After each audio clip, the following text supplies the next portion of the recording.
दोस्तों, तालिबान ने एक और बड़ी कार्रवाई कर दी। रूसी फौज को ऐसा सरप्राइज के देखकर हैरान हो गए। यूक्रेन रूस में मुजाहिदीन ने बाजी पलट कर रख दी। रूस को मिलने वाली फतह दिनों से घंटों में बदल गई। रूस की मदद को आने वालों ने कमाल कर दिया। तालिबान ने मैदान जंग में एक बार फिर से अल्लाह अकबर का नारा लगा दिया। दुश्मन पर कहां से हमला हुआ सब देखते रह गए।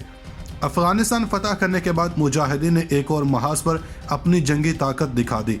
जदीद तरीन अमरीकी टैंक, बख्तरबंद गाड़ियां और असलहा यूक्रेन और यूरोपीय फौज के किसी काम न आया। पुतिन भी तालिबान की जंगी महारत को मान गए। यूक्रेन का हाल देखकर मोल्दोवा और पोलैंड की भी टांकें कांप गईं।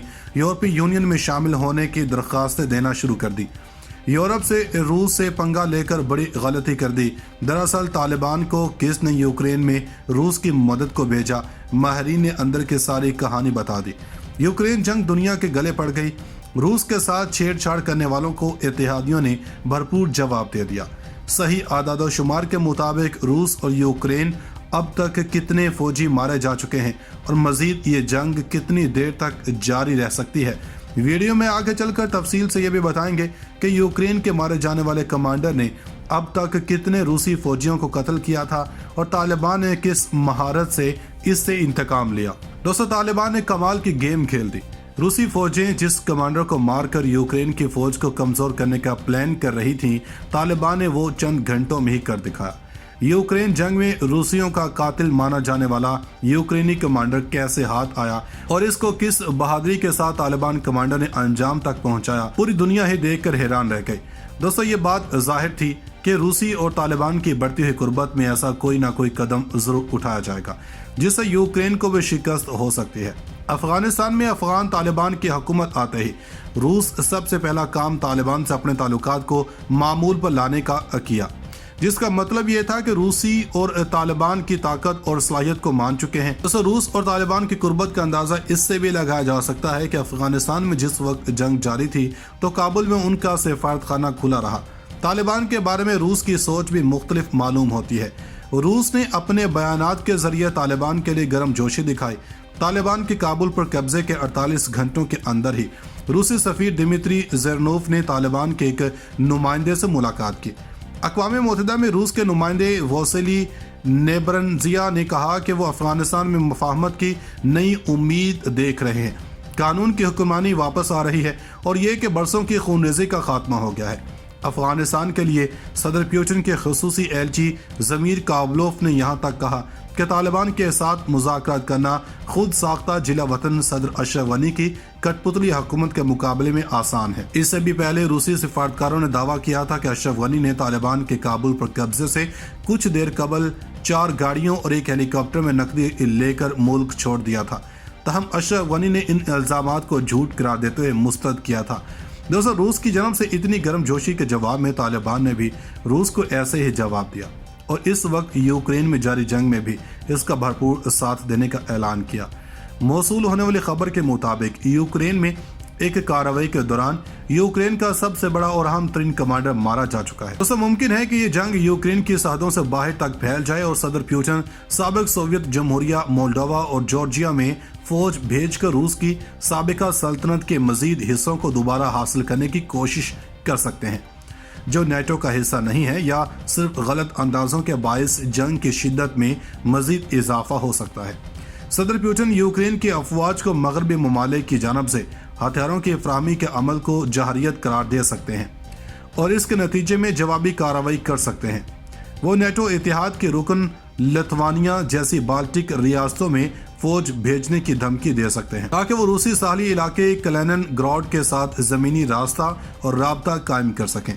ये इंतहाई खतरनाक होगा और नेटो के साथ जंग के खतरात को बढ़ा देगा। नेटो के फौजी इतिहाद के चार्टर के शिक 5 के तहत एक रुकन पर हमला सब पर हमला तस्वुर किया जाता है, लेकिन सदर पुतिन को अगर ये लगता है कि ये इनके क़यादत को बचाने का वाहिद रास्ता है तो वो ये खतरा मोल ले सकते हैं। शायद अगर इन्हें यूक्रेन में शिकस्त का सामना करना पड़ता है तो वो मजीद आगे बढ़ने के लालच में आ सकते हैं। अब हम ये जानते हैं कि रूसी रहनुमा दरीना बैनुल-अक़वामी उसूलों को तोड़ने के लिए तैयार है।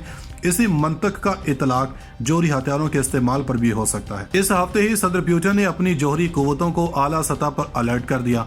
زیادہ تر تجزیہ کاروں کو شک ہے کہ اس کا مطلب ہے کہ ان کے استعمال کا قوی امکان ہے، لیکن یہ ایک یاد دہانی تھی کہ روسی نظریہ میدان جنگ میں ٹیکنیکل جوہری ہتھیاروں کے ممکنہ استعمال کی اجازت دیتا ہے۔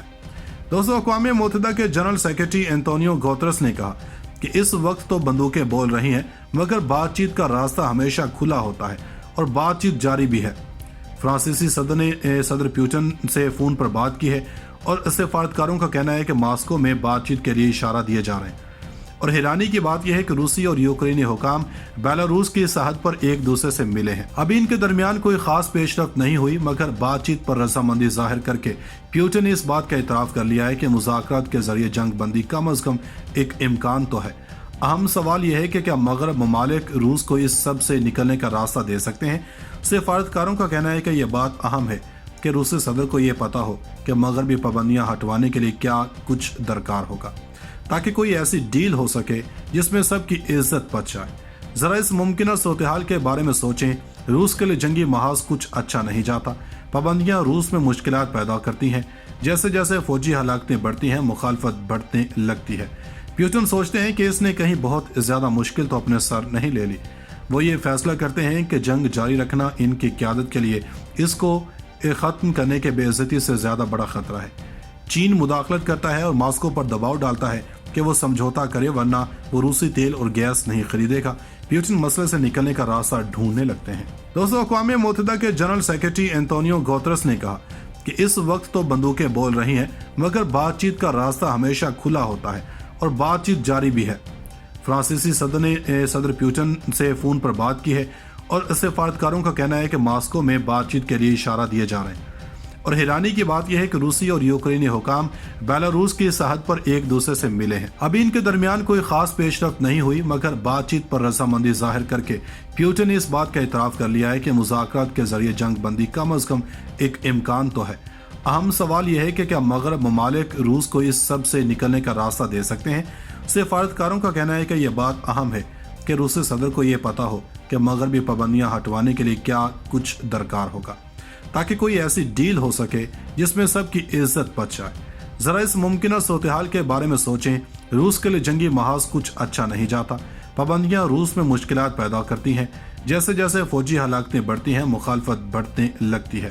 پیوٹن سوچتے ہیں کہ اس نے کہیں بہت زیادہ مشکل تو اپنے سر نہیں لے لی۔ وہ یہ فیصلہ کرتے ہیں کہ جنگ جاری رکھنا ان کی قیادت کے لیے اس کو ختم کرنے کے بے عزتی سے زیادہ بڑا خطرہ ہے۔ چین مداخلت کرتا ہے اور ماسکو پر دباؤ ڈالتا ہے کہ وہ سمجھوتا کرے ورنہ وہ روسی تیل اور گیس نہیں خریدے گا۔ پیوٹن مسئلے سے نکلنے کا راستہ ڈھونڈنے لگتے ہیں۔